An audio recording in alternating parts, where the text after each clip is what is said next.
My memory of childhood and growing up was that there was always a lot of people around, our own family and of course extended family.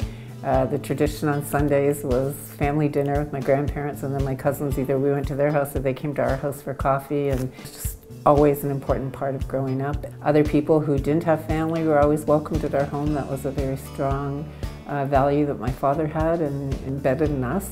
And family kind of took on a very broad interpretation for us as we grew up. Yes. Did you say? Well, like in any big family, you kind of have groupings that naturally form. So two of my brothers are really close. They're a year and a bit apart, so they've always been real close buddies. And Marcie and I developed that same type of relationship. Yeah. And I think it came about, first of all, being the oldest in an Italian family and having two brothers, it was more than time to have a sister. And so I was very excited when Marcie was born. But then when Marcie started school, it was interesting. I didn't quite understand this at the time, that she would go to a school different than my brothers and I, and she would only go half a day, and we went all day, and so on and so forth. But she went every afternoon, and so she went by bus, and my mother was busy. By that time we had two other siblings. My mother would be in the house doing lunch, and so became my role to take her out to the corner and wait for the bus, and that went on for many years, and it was just a good time to be chatting and jumping up and down to stay warm and in the winter, and just a bond formed. When Marcie was only a few days old, and my mom was in the hospital, I picked up the phone, and when my dad picked up the other phone, I didn't quite hang up fast enough to hear there's something wrong with the baby. So I remember that vividly, and the next thing I remember is us going to visit, and the next thing I remember is my dad sitting down with my two brothers and I and saying, there is something wrong, we don't quite understand it, and the doctor said she shouldn't come home to live with us. She should go to a place where children like her live. And I remember this so vividly, and he said, but we're all family, and families stay together, and families help each other, and so she's coming home, and we're all going to work together, and if that's a mistake, and we discover it's a mistake, we'll deal with it then, but at this point, family's family. Marcie was probably only about 3 or 4.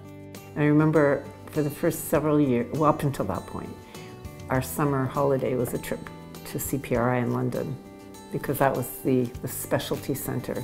And so we'd make a day of it, a picnic on the grounds, and my dad had relatives in London, and we'd spent the day with them. And I remember for the first couple of trips, my parents and Marcie went in, and they would be in there for a long time, and we'd do whatever. And then the last time we went, I remember my dad coming to get my brothers and I and saying that the doctors want to talk to us. I remember being asked questions. Do I feel my parents don't help me as much as they could? And then the next vivid memory I have is my father standing up saying, meeting's over.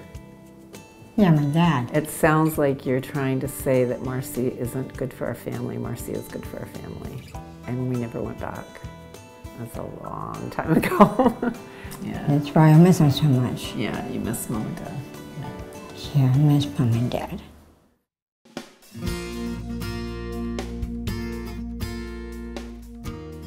We were talking to Marcie about what did she want to do when she finished school. Just like the rest of us were talking about what we would do when we finished school. And she continued to say that you wanted to work with. What did you want to do all your life? What you do now? My job. Right, work with children, right? Work with young adults. Yeah. Because I babysat, both at home, and then I always had families I babysat for, and Marcie often came with me, so she understood the role of child caregiving. And yes, and I like that. Some of the people that we got to know through Faith and Light, yes, Joanne and Phil and everybody, were teachers and principals, people of influence. And so Marcie asked if she could volunteer, and she was welcomed to do that. And it was right at the time that Bill 82 came into effect. And of course, the Hamilton Wentworth Catholic District School Board, being the pioneer, they're one of them, approached Marcie and asked her if she'd like to work for them. And that was the beginning of her career path. Yes. Right? Yes. And how many years have you worked for the school board now? For a long time. Yeah.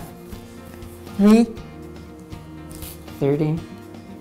3 and 2. 32 years. What teacher did you work with? I'm trying to think of her name now. Sister Martina. And why did Sister Martina, as the teacher, need help? Because I would help with her students. Right, because she used she needed a wheelchair, right? A wheelchair. She's in a wheelchair, this lady. And it was grade 2?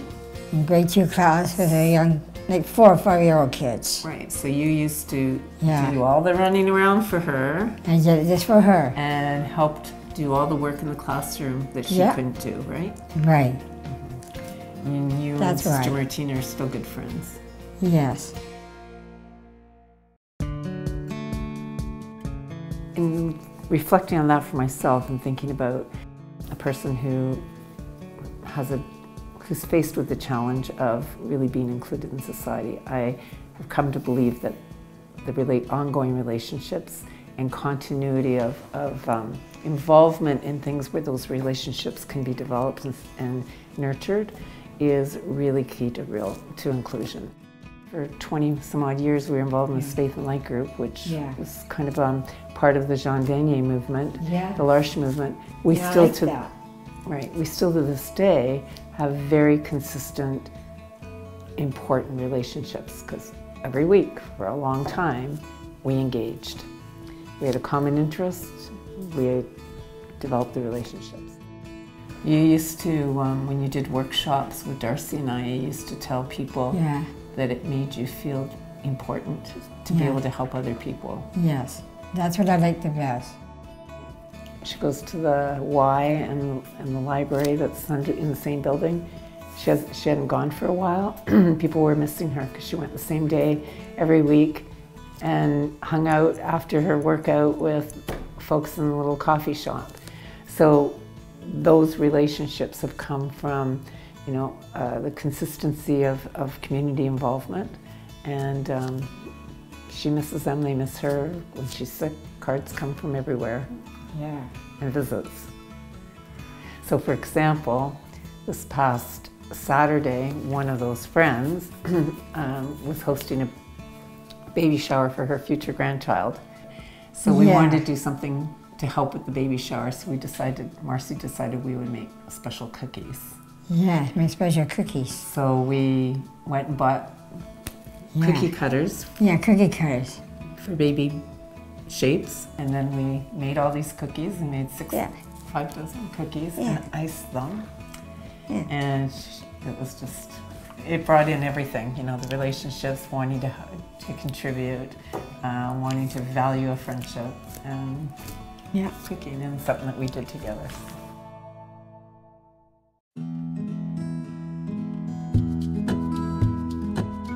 And cry. And the fact my daughter's part of it, she's adopted, and that was a multi-year decision. I had made a personal covenant to Marcie, and what would that mean? And then I finally realized I could do both. Where did we fly to and eat lobster? Where did we go on our holiday? I know I was on a plane. Yeah, I can't think of the word. P-E-I. P-E-I. The 3 of us went. 3 of us went. Not 3. Did you have a good time? Yes, it was fun time. Because I really liked it.